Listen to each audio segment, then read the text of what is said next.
things that happened in my childhood affect my personality and the way I respond to things. And it was a coping mechanism that doesn't serve me anymore.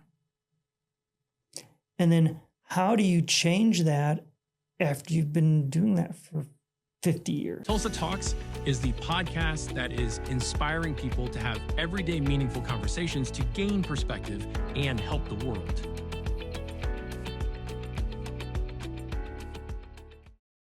Welcome to Tulsa Talks. We have Justin Dine with us today, second-time guest. Thanks for coming back. Thanks for having me here. He owns a company called Home Champion. He's got a diverse background, just like most of us. We're going to talk about his route, his way, his path to going through Rhema Bible College. Welcome to the show. Thank you, Craig. So my wife and I did go to Rhema, and our story starts back in like 2009. The whole journey, it is really an incredible story. At the time period, we lived in Branson, and I was working for Gary McSpadden. I don't know if you know, do you know who Gary was? I don't. Okay, Gary was a singer-songwriter. He was... What type of music? Gospel. Okay. He was a founding member of the Imperials. He was with the Oak Ridge Boys at one point. He was with the Gaithers for years and years and years and years. So, and Gary lived in Branson, and we're doing a TV show called Faith Works Now. And that's what I was doing for Gary. And I was in his home working and was thinking kind of big of myself. What kind of work were you doing? I was doing video editing. We were put together a TV program for him. Your wife's a musician? My wife's a musician. She had some sort of hand in that? Nope. Or? My degree is actually in television and radio production. Okay. So I was working for Gary, and I was in his house thinking kind of big of myself because, you know, we were going to church at Faith Life, sitting under Keith Moore. Yeah, he's a big deal. He's got a nice following. Yes. I was working for Gary McSpadden. We were doing this TV show that was being broadcast internationally on 2 different networks. This is ministry, right? I'm kind of... Yeah, you're plugged in, doing your deal. Thinking big, yeah. But you were thinking big about yourself. Yes. Or of yourself. Big head, yes. And how does that work in Christianity? How does that ever work in real Christianity and walk with God? It doesn't. It's pride. And so I was in his house working on stuff, and it came up inside of me. I don't say like I heard an audible voice, just inside. Sure. Yeah, you're somewhere in the first semester. First semester of? We were thinking like Rhema. Okay. Because Keith Moore went to Rhema. And so you're in the first semester of your development? Yeah. And I'm like, oh, okay. And it's one of those things you kind of think on, you stew on, you chew on it a bit, you know. And after a couple days of that, I came home and I spoke to Paula, my wife, and I told her, because we both had ex-spouses and custody issues and things going on. And I said, if we would have met when we were younger, or if we didn't have all these other issues that we have right now, would we have gone to Rhema? And her response was, I was hoping you'd never ask me something like that. And I told her, well, we can't let all of this external circumstances stand in the way of what the Lord has for us. So faith works now independent of situations? Yeah, it's not dependent upon where you're at. It's faith, and you have to take those steps and follow it out. So I told her, I said, well, there's a college weekend coming up in September, and this was in July. I says, we're gonna do this.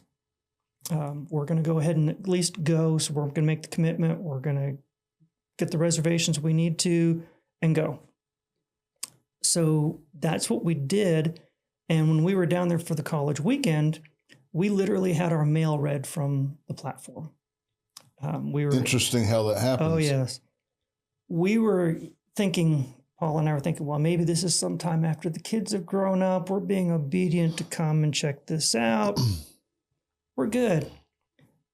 And we were in a class with Leanne Sosby, and it was class on prayer, and they had all the people that were there on the college weekend kind of off on the one side, and she's teaching the class, and she wields and she turns and she points her finger, and she's like looking right at us. We're in the front row. Now, people couldn't tell who she was, but we're like, oh. And she literally read our mail from the platform. She says, you might be thinking this, you might be thinking that. And she's putting all these thises and that's and what we're dealing with. And it was like, okay, Lord, we're coming. We get it. We get it. It's not for now. It's not for the future. It's for now. And then, so that night we filled out the application to come, and they had things like, you needed to have a letter from your pastor, and we had to put on there that we were both divorced, and, all these different things that we had going on. And we're thinking the devil starts hitting you with this stuff. You're not going to be able to get a letter from Keith Moore. You're not going to be able to, look, you're both divorced. What does the Bible say about divorce? They're not going to let you in. You're going to get rejected. Yeah. Divorced and remarried. Yes. Some churches won't let you be a part of the church, let alone go through a Bible college. Correct. And we got accepted. And so that was hurdle number one. While we were there, we had met Judy Burns, who's a realtor. And because between us, we have 4 kids. Where are we going to live? What are we going to do? It's not just like me being single or us being single coming down. Where were the children at that time? My ex-wife had custody at that time period, but we would get them. Right. Where were they? Visitation. Where did your wife live? Where'd your wife Branson. live? Okay. So that's 3 hours away Nearly or so? 4 hours. Mm-hmm. So we come back home, and we both felt that we were supposed to buy a house and not rent someplace. And the home that we were in Branson was an owner finance. That we had tried to go to the bank and get the balloon note taken care of in our name and get them off the hook. And we were pretty much told, don't let the door hit you on the way out, because excess of trash credits, and it was just bad. Yeah. So we had met with Judy, and we came down here and we looked at some homes. And there's a funny story there, because my being handy at fixing things, I thought, well, let's get these cheap little homes, and maybe if it's a fixer-upper, as long as we can live in it while I'm doing the work, we'll get in inexpensively into this home. And so we put together this list, and all these homes, there was no way. Yeah, they were affordable, but the one we went to look at, and Judy's like, oh, one of the first things you're going to need here is a new door. The front door is just barely on the hinges, and there's holes through the roof, and there's mold everywhere. And she told us that she had this one house she wanted us to look at. And my wife and I are thinking, yeah, that's at the top end of the price range of which we're looking for. We know what you're wanting. You're wanting the highest commission you can get. That wasn't the truth, by the way, but that was your perception. That was our perception. Time. And as soon as she took us into that neighborhood, both Paul and I had peace. And Judy was actually Spirit-led, and she was being led from the Holy Spirit to this house. This house was a foreclosure during that time period, 2009. And yeah, the market was down. People were hurting. People wanted to sell their house. It's not like the market is in 2025. And we went and looked at this house, and it had holes in the walls. The people, when they left, weren't really nice. They'd ripped up all the trim. They'd taken all the cabinet doors off. And both Paula and I got the same amount to offer independently for this house. And so when we went back to Branson, it was like, well, we got to start this process now. And Paula was like, I don't want to go through this again. I don't want to hear the rejection. I don't want to hear any of this kind of stuff. And I'm like, well, we have this mortgage broker that we met down there. Maybe she's a starting off point. Maybe she can find us like a private investor or someone that will help us out here. So we spoke with Evelyn and told her all the bad stuff, the horrible credit that we'd been trashed and all this kind of stuff. And got off the phone with her, and Paul and I prayed for a miracle that our credit scores would be miraculously raised. And Evelyn called us back about a half an hour later and said, you're pre-approved. Not only are you pre-approved for the amount you want, you can get probably twice as much more. And then she told us our credit scores, and we're like, that isn't what it was like 2 weeks ago. So that started the process of getting the house. And through the process of that, I ended up having to leave Gary for employment because they wanted me to have a job here in the Broken Arrow area. So I started basically commuting back and forth. I was working down here during the week and going back to Branson on the weekend until we could move in. Because this home was going through this foreclosure process, the closing on it took an incredible amount of length. Mm-hmm. So you were working on it as... I was working down here. Yeah, before you closed on it? Before we closed on it, because the mortgage company was requiring me to have employment here. So I had to take a job here, and I was working for Dish Network doing satellite installation. Yeah. So yeah, that was a real struggle and a real push. We actually closed on the house on our anniversary. And Paula will tell you this thing was stressful on her because this mortgage was on again, off again, on again, off again, on again, off again. Again, it was a foreclosure, and we did everything that you're not supposed to do on a foreclosure. We did it. We basically bought it with no money down. So I'm going to ask a provocative question. A Christian divorced trashed credit. Help me understand that, please. Because that seems like everybody else in the world. Things do happen in life. I'm going to take a left turn here with this conversation. How in the world do Christians get into that situation? Our situations were divorce, ex-spouses. Part of the reason for my divorce was that my ex-spouse was, you get the pre-approved credit card offers in the mail? She was signing my name to it and turning them back in. And would take and rack it up $10,000 in a month. And no knowledge of this. And she'd flip me the bill and say, here you go, just pay it. That's a challenge. That's a real challenge. Happened more than once? During our divorce process, I couldn't remove her. We had a business at the time, and I couldn't remove her from the business account because of the pending legal divorce. Sure. So as fast as I was putting money into the account, she was pulling the money out. Seems like that's not legal.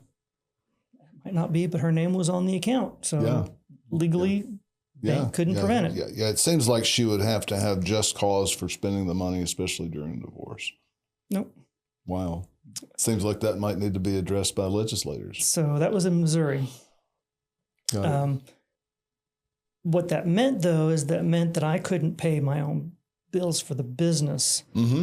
So we ended up having to leave the spot that we were leased at, and ended up, she wouldn't allow me to sell any of our other properties that we owned in Branson. They went into foreclosure, did not go out of foreclosure, but they went into foreclosure because I couldn't pay them. In Branson, you have to have the money to get through the winter saved up, or you're in trouble. Sure.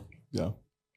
We ended up finding a private investor when she finally did want to sell that bought all of our properties, which meant that you didn't make much of anything on them because you're selling them in a fire sale. Like a fire, yep. So that's kind of what trashed my credit. Okay. Paula's situation was she had an ex-spouse that loaded her up on credit because she was the only one that had credit, and was putting medical bills in Paula's name. So that's what trashed her credit. We ended up getting that stuff straightened out after we ended up getting married, but took time. It takes a lot of time. I had an issue with the state of Missouri because my ex was taking the money out of the account, and I couldn't pay the sales tax. I couldn't pay the employment tax, and all those create issues against your credit. Seems like almost like a nightmare. Nightmare, but it turned out to be good in the long run. How did that turn out good? End up getting it all resolved. And I ended up meeting Paula, and now we've been married for 18 plus years. Nice. We raised 4 kids. You know, it's a mixed family. Sure. His and hers. Yeah. We ended up getting not just custody of my kids. My ex signed away her parental rights, so Paula adopted all of my kids. Wow. That's the Reader's Digest. That's a whole nother story. That says something about your ex-spouse to me, that she, as a mother, would sign away her parental rights. My attorney couldn't believe it when she showed up in his office and said, "This is what I want to do." Yeah. So welcome to Rhema. You're fixing your house. You're working at Dish Network. You're doing everything wrong according to standard practices for buying a foreclosed house. Mm-hmm. Explain that to me. Why would you do improper practices? It wasn't. We did all the practices right. It's just you're not supposed to use the program we did for foreclosed home. Okay.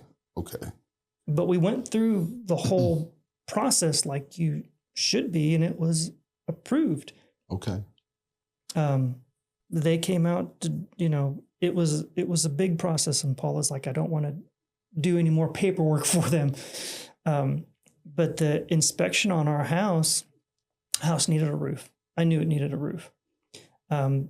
There was some other issues in the house that we knew about. I was able to get access inside of the house and do some repair work ahead of time before the inspection. Things like make sure the hot water tank's working, patching the holes in the walls, those kind of things. Roofs are expensive. We end up doing our own roof, but that's a whole nother story. So our realtor was like, what are we going to do about the roof? Because there's no money coming from the other side to fix anything. And I'm like, well, let's just see what they say during the inspection and see how it goes from there. Mm-hmm. They passed it. Wow. They passed it. And when they took the picture for the report, and Evelyn saw that picture, she's like, I don't know if I can get this past underwriting. That roof is shot. Big black spot, shingles all curled up. But she was able to get it through underwriting for us. One of the coolest things that happened was this thing was on again, off again, like I said, on us getting this house. And we ended up closing on our anniversary. The night before, Evelyn called me and she was like, hey, we haven't got this approved yet. So don't get a moving truck. Don't start packing stuff. We don't know if this is going to close. And Paula was like, what are we doing? I'm like, well, we're moving on faith. Doing it anyway? We already had the truck parked in the driveway. I had already hired some guys from a local program, kind of like what Philip's house is. Yeah. To help us pack up and move. Yeah, transition house. Yep. We had the home, just about everything packed in the truck. So we're moving on faith. We got up in the morning and started here to Tulsa with Paula had stuff in her car, and we had the U-Haul all packed up. We got about halfway here, and Evelyn called and said, yes, we got it approved. We're drawing up the paperwork now. We are closing this morning. So we're on our way anyway with all our stuff. Yeah. And when we got here, Judy was like, well, let's just go to the house, check on it, make sure everything's good. We'll turn on some heat because it was in March. Make sure that it's all good for you guys. And so we go to the house, we turn on the heat, and we hear glub, glub, glub, glub, glub, glub, glub, glub, glub. There's water in the ductwork. And Judy starts, you can't buy this house. This is $40,000 to fix. We got to get you guys out of this deal. There's no way you can do this. So they were like in slab ducts. You had to put them overhead and change their units and all that. They're still in the slab. Oh, wow. Yeah. So Paula's trying to calm Judy down because she's been through this, and I'm walking around the outside of the house trying to figure out where's this water coming from.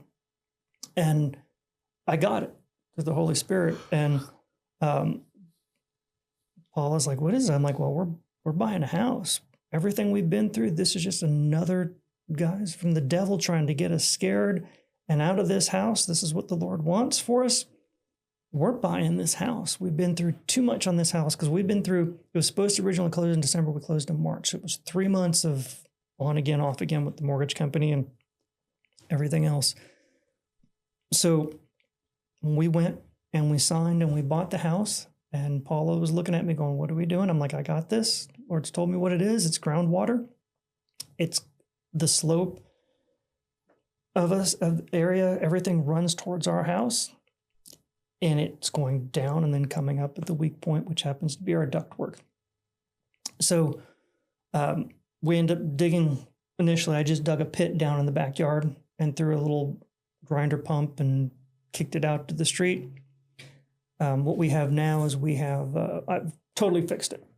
We've got an actual pit with a pump in it back there and a float switch that kicks it to the street. And we also have a dug a trench kind of thing, little swale, so the water comes out and comes to the street instead of going to the house. No need in a French drain. No need in French drain.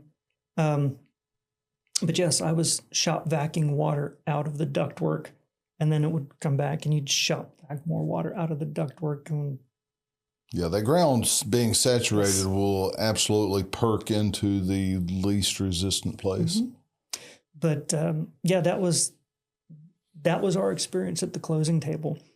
At the time period, the guy I was working for was with Dish Network, and he kept asking me, you got a house where? And you paid how much for that house? And I'm like, because we didn't know the area. We'd never been here. We knew nothing about the area. We knew nothing about homes, this kind of stuff. He's like, you've got how much square footage? You paid how much? You know, I paid way more than that. I've got $1,100. You live in the most desirable spot of Broken Arrow. Your taxes are lower because you're in Wagner County. And you only paid how much for that house? Yeah. So we live over by Forest Bridge area. Yeah, that's a nice area. Yeah. Yep. Paid nowhere near what those houses are going for over there. But it just talks about how the Lord had that for us. Sure. And put us in the best area of town. So he does the best for his kids. And that was spawned by you going to Rhema Bible College. Yeah, and following it out, walking one step at a time. While we were at Rhema, the devil tries to get you off track all the time. While we were at Rhema, we had gone there, and the job that I had at Dish Network was fine. They worked with me around my Rhema schedule, but then we get into where the winter happens. And I was basically a subcontractor. Mm-hmm. So what happens there is they feed work to their guys first, and the subcontractors kind of get the overflow. Sure. And what happened was suddenly there's no work. And I was promised all this stability and X amount of dollars a week kind of thing. Mm-hmm. Well, now it's not happening. This is first winter? First winter. So I start getting behind on child support. And I hit the bare bones minimum of things, and my ex-wife couldn't wait to press charges. And she's telling things like, your dad's going to prison, you're never going to see your dad again, all this kind of stuff. So we're Bible college students, you know. What a predicament. What a predicament here. How is that glorying God? At the time period, it wasn't. But here's what happens. We had spoke with Kirk Dubois at a meeting with him about, do I need to drop out? What do we need to do? What should we do here? Because we felt called to Rhema. And meantime, this prosecutor reached out to me, and there's a court date. I was facing a fine and about 3 years in prison. It's a big deal. It's a lot of time. It is. And as a person, it's a lot of stress on you. And, you know, I've never been in trouble, never had any of this kind of stuff before. So I remember driving to this court date. I'm going to meet with this prosecutor I've never met before. And the Lord was just like, just relax. Take it easy. Don't stress out. Never will I leave you. Never will I forsake you is what he told me. And why would he put you in that pressure cooker of a situation where you didn't basically know where your next meal was, let alone being able to pay child support, facing these 3 years in prison and a big fine? Why would God do that? You know, sometimes we don't know the why. Ultimately, it does glorify him at the end of this story. And it is a real testimony to walking in faith and being in that fire and coming out on the other side. Because what ended up happening, and I was all stressed out, you know, about it. And I met with this prosecutor, and this prosecutor's like, look, I can see that you're not a deadbeat dad. I can see, you know, I don't know if this prosecutor going into this meeting, I don't know if he's looking for another notch on his belt for an election or anything like that. He's like, look, I'll make you this deal. If you agree to get a regular W-2 job and start to pay some of this back, we will go in and we'll do a continuance on this. Because he says, you're not, I can see from your past, you're not a deadbeat, you're not this kind of stuff. It's just a rough patch. So I literally watched this prosecutor, whose job is to prosecute me, turn into an advocate in front of the judge for me. And the judge is reading me the riot act, and he steps up and he's telling about this guy isn't a deadbeat dad. He's not a bad man. This is just a little rough patch. And he gets the continuance. And he tells me that if you can show me that you're making progress on this, we're going to drop all the charges. Wow. So I ended up going to work for DirecTV we used to be a call center here in Tulsa, because it was that steady payment. And we got that all resolved and was able to continue at Rhema throughout the whole time period. How many of these challenges have you faced in your life? You've already said that your ex-wife was a financial burden on you. Now this job downturn, and miraculously this fellow stepped up for you. Mm-hmm. Yeah, and the thing is, when you're walking by faith, you don't know where that help's going to come from. Mm-hmm. But you still had stress. Oh, yes. Do you think that it's possible to get to a point where you live beyond that stress? I think it is. I think a majority of that is in your mindset up here. Yeah. Yeah. Do you know how you would react to it today after having those past experiences? Very differently than I did then. Yes. I wouldn't be as stressed as I was. You know, that was 15 years ago now. A lot more life experience. Yeah. Do you have any of those stressors that hit you today? They try to, yes. I deal with them differently than what I did then. You know, my being the man, and I tend to be more physical in nature. You know, the guy that can go out and fix it, the guy that goes out and works on things. So by nature, that's what I want to be, is the guy that fixes it. Yeah, you want to be a fixer? I want to be a fixer. And you can't do that all the time. There is that, it's the idea of you do need help and getting things help. You know, one of my recent struggles is looking back at things that happened as a child and realizing how they affect me today. And looking back at your childhood and seeing how things affect you today as an old man. As an old man, yeah. No, I'm not. I mean, ask an 8-year-old how old you are. Yeah, he's going to tell me I'm old. But I still get up and run around on roofs and do things that people half my age wouldn't do. Sure. Yeah. I'm talking about your life experience. Yes. Is still affecting you at your age. And realizing that things that happened in my childhood affect my personality and the way I respond to things. And it was a coping mechanism that doesn't serve me anymore. And then how do you change that after you've been doing that for 50 years? Yeah, you're well programmed into that behavior. Yeah. So how do you change that?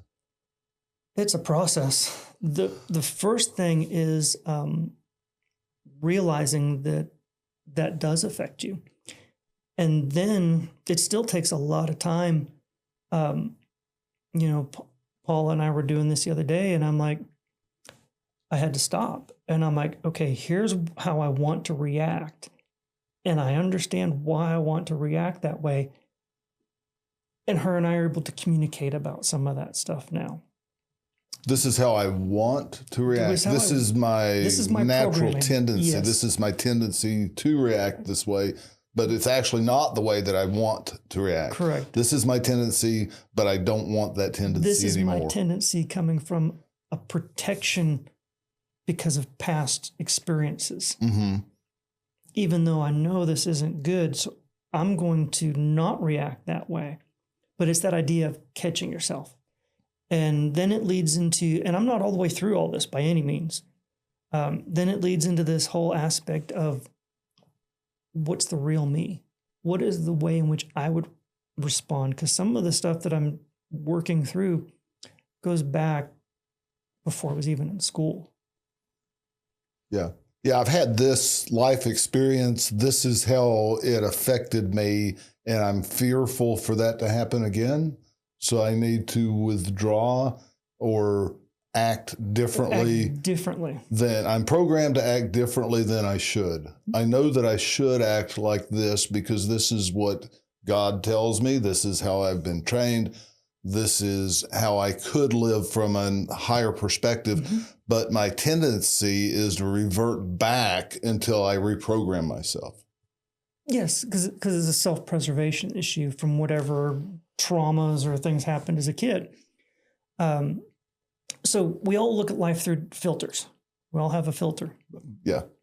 I call it perspective and perception. Mm-hmm. So if we are, you hear people talk about how nothing ever good happens to me, or I never have any opportunities like so-and-so has. That's not true. You have the opportunities there and the good things do happen to you, but your filter won't allow you to recognize them. And mm-hmm. that's why you are missing those opportunities. Yeah. It's amazing how shut down we could live, or we can live. We have the potential to live very withdrawn and in a poor, pitiful me state. Mm-hmm. And there is Rhema Bible College, which I know a few pastors that went through their program mm-hmm. decades ago. I assume that it's somewhat similar now, the word of faith being active in people's lives.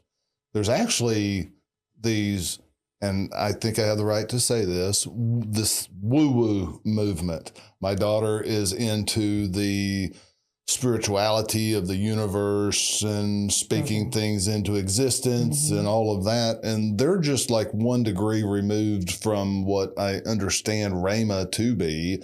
Rhema has Jesus Christ crucified, resurrected, and ascended. And these other groups of people have for some reason been offended by Christianity, the ones that I talk to. Either a Christian or a church has hurt them somewhere in their past, typically speaking. So they've removed themselves from that. But there is power in the word. There is power mm-hmm. in our thoughts. There is power in our actions. And you're probably better at this than I am. but the Bible says something like a little rudder steers the ship. Mm-hmm. And this rudder can actually be thought of as our tongue steering Yes. our life.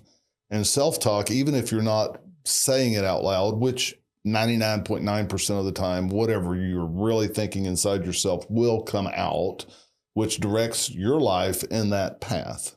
Yes. Is what we're talking about today. And that comes from right now. From your thought life and what you're putting in. You were talking about the speaking aspect of it. It's not like you're speaking and it's not like there's a whole positive speaking thing. And some people turn it into like a spiritual thing of, and there is some aspect to that, but it's not like, oh, I'm going to be a billionaire and suddenly $1 billion materializes. It doesn't work that way. Faith without works is dead. Correct. So I have faith this chair is going to hold me if I sit, but if I never sit, it never holds me. Yep.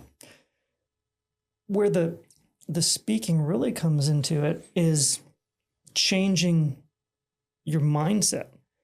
So if I speak for 20, 30 years that I'm a failure, what am I looking for? Yeah, or I have no opportunities. Everybody else has all these opportunities, and poor pitiful me, I don't have any. That's what you're going to see. Because that's what you're looking for. That's where you're guiding your life, because that's what your heart, your brain, and your gut is in tune with. And when you speak it, you're hearing it again, so it's reinforcing all that stuff. Plus, you've got it running around in your mind, and it creates connections in your brain. If I speak positive things, so every time I would want to say, oh, I'm a failure, I am wonderfully, and I'm trying to think of the scripture. Creative and wonderfully made. Mm-hmm. I can do all things through Christ. Yeah. Let's start looking at the for him scriptures. Yeah. There's another one that's coming to my mind right now. Take every thought captive. Yes. And it's realizing that that's a thought up here, and that's the only way that the devil can actually enter your heart, enter us. So when I start to think those kind of thoughts, it's changing the words that I'm saying about myself, which in turn will change my thoughts, and it will change the patterns in your brain because those are wired. Yeah, yeah. Out of the abundance of the heart, the mouth speaks. Yeah. And let's circle back about how you got to Rhema in Tulsa, Oklahoma. And it's what we're just talking about. You had small faith 15 years ago, or however long it was, that you actually took your stuff and you put it in a truck and you moved. You took a job before that because you had every intent coming to Rhema. So you were walking out faith as you had a little bit of apprehension, if not doubt. Oh, yeah. You always have that little piece of this is wrong, because we were in the middle of a custody battle with my ex, and she was not being nice. Yeah. But a double-minded man should expect to receive nothing. Nothing. Mm-hmm.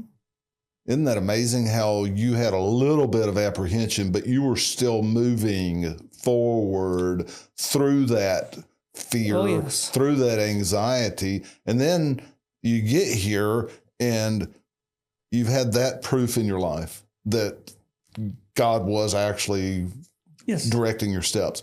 But then 6 months, 9 months later, whatever it was, your work downturns and you get brought in front of a judge and you're surprised that this prosecutor is being somewhat of an advocate for you because of your history. You're somewhat anxious about that. Yes. In the Bible, as you're being a Christian, as you're going to Bible college, you still had some apprehension as you were moving through life. Oh, yes. it does say, the Bible does say, be anxious about nothing. Yeah. And yet, we're human too. We've got that aspect of being human. And some of that stuff gets reinforced from our thoughts, past things that have happened to us. And people can have an influence in that. Like when we were moving here, I got nasty letters from my own relatives telling me that I was just following after a man, and that really the Lord really wasn't speaking to me to move, and that I was never going to see my kids again. Didn't work out that way. Didn't work out that way. No. So when I talk about being completely free, people talk about or tell me, do you remember Jesus in the garden? Sweating blood. Sweating blood. And they've proven that scientifically that you can actually do that. Break capillaries and blood can actually come out of your skin. And then I tell them that's where he was at that time. And he did tell us that we will do greater things than he did. Something horrendous was set in front of him, and that was to accept the sin of the world. That was, I think, a bigger thing than actually going through the physical torment. Can you imagine the pressure of everything that's ever been done out of line with God resting on you? I wouldn't want to imagine that. It'd be horrible. Way worse than sitting in front of a judge facing 3 years. But he did it for us. Yep. And that is the greatest miracle that Jesus did to me, was accepting the sin of the world, only superseded or one-upped by him actually being resurrected. And only one-upped by that, by him ascending. And only one-upped by that, by allowing us to be seated in heavenly places with him. And I propose that we can get over the me-isms, the we-isms, to live from the I am perspective, where we're set completely free because he paid the price and we don't have to. I propose that these stressors in life can be laid down at the altar. I propose that God loves us enough to take us through that, to learn to be equipped to love others where they are. And that is something that is hard to do for a human. It's impossible. If anything were possible for man to do, we would not need God. And it doesn't mean that we're not going to fight the battles up in our mind, because we will in our thought life. You'll be tempted. Yes. But it's not necessary to accept it. Correct. And taking every thought captive is potentially an immediate response instead of an ongoing process. Correct. It is. Doesn't mean it's an easy thing for a human. It's impossible. It's impossible, but you're still going to have those thoughts. It's impossible to not have those thoughts. It's impossible to grow beyond that with your own ability. But we both agree that God is real. Oh, yes, very real. And if God is real, then what is my question in my life to myself? If God is real, then what? Do I judge myself because I have these apprehensions? Do I go down that rabbit hole of I should not be dwelling on this? Or do I just release it? And how do I release it? That's the key right there, is how, especially when, we see this often where you go to the altar, you lay it down. You remember where you laid it down? and then, you know, later that day, you're picking it back up. Yeah, because you remembered where you laid it. You remember that it exists. And as men, we're fixers. Yes. And as women, we are caregivers. God has made a complete person for us to lay things down at his feet, because in heaven there's neither male nor female, and female came out of man, and it is separate, but it can be united together for us to have a balanced life. And we can have that knowledge, to me, to be able to not fix, not care, but lay it down and allow him to fix it and care about it.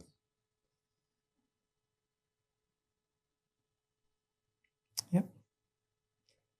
So your adventure is amazing, and we're still living this life of... The adventure's still going on. No way. The adventure You're still here? going on, yeah. When does the adventure stop? Not in this lifetime. And I hope not in the next lifetime. I hope and pray that God has an amazing eternity set out in front of us of being able to experience life and life more abundantly.